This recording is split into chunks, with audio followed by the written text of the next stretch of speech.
নমস্কার, আমি জ্যোতিষতন্ত্র পি কুমার বলছি, মন্ত্রের যন্ত্র থেকে।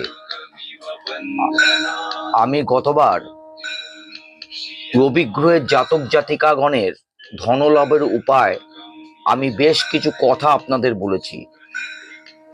আমি আজ দ্বিতীয় অধ্যায় আমি চন্দ্র গ্রহের জাতক জাতিকাগণের ধনলাভের উপায়ে আমি বেশ কিছু কথা বলবো।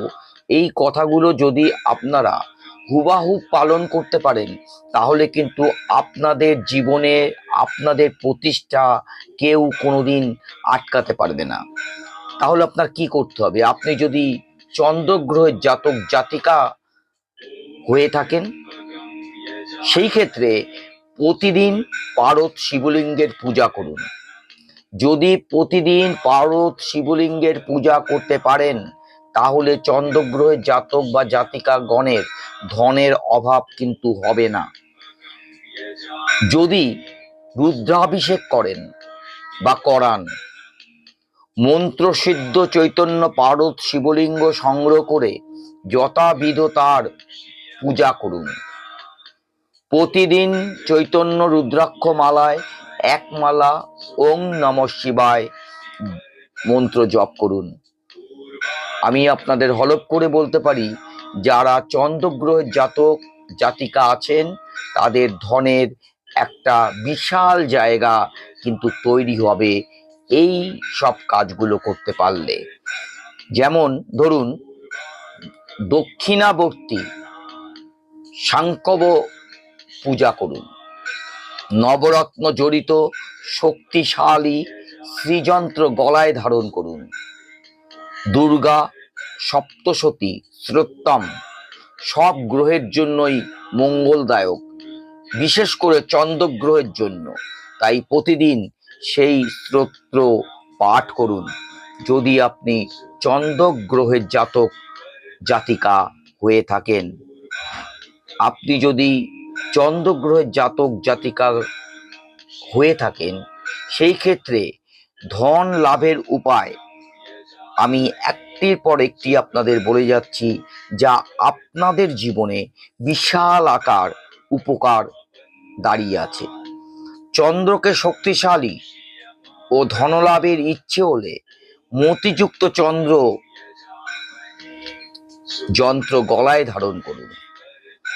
পূর্ণিমার দিন সারা দিন উপবাস থেকে চন্দ্র মন্ত্র পাঠ করুন এবং উপবাস ভঙ্গ করুন। ভগবতী গৌরী মহালক্ষ্মীর আরাধনা করুন। রূপার জিনিস দুধ চাল দান করুন। 7টি সোমবার স্নানের জলে পদ্মফুল শঙ্খ মুক্তা রূপা দিয়ে সেই জলে স্নান করুন। আমি আপনাদের বলছি, আমি চন্দ্রগ্রহের সম্বন্ধে আপনাদের যা যা বলছি তা যদি হুবাহুব আপনারা করতে পারেন তাহলে যারা চন্দ্রের জাতক জাতিকা আছেন তাদের কোনোদিনও অর্থের অভাব হবে না। নিয়মিত শিব 40 পাঠ করুন। সোমবার পঞ্চগন্ধা জলে মিশিয়ে 3টি সাদা ফুল প্রতি সোমবার নদীতে ভাসান। প্রতি বছর শ্রাবণ মাসে যতগুলি সোমবার পড়বে ততগুলি সোমবার ব্রত রাখুন। প্রতি সোমবার বাবুল গাছের দুধ ঢালুন। রূপোর পাত্রে জল রেখে সেই জল পান করুন। যদি আপনি চন্দ্রগ্রহের জাতক জাতিকা হয়ে থাকেন, 5টি 11টি বা 43টি সোমবার ব্রত রাখুন। দ্বাদশ জ্যোতির্লিঙ্গের পূজা করুন। আসমানি রক শিশিতে ভরে গঙ্গার জল দিয়ে ঘরে রাখুন।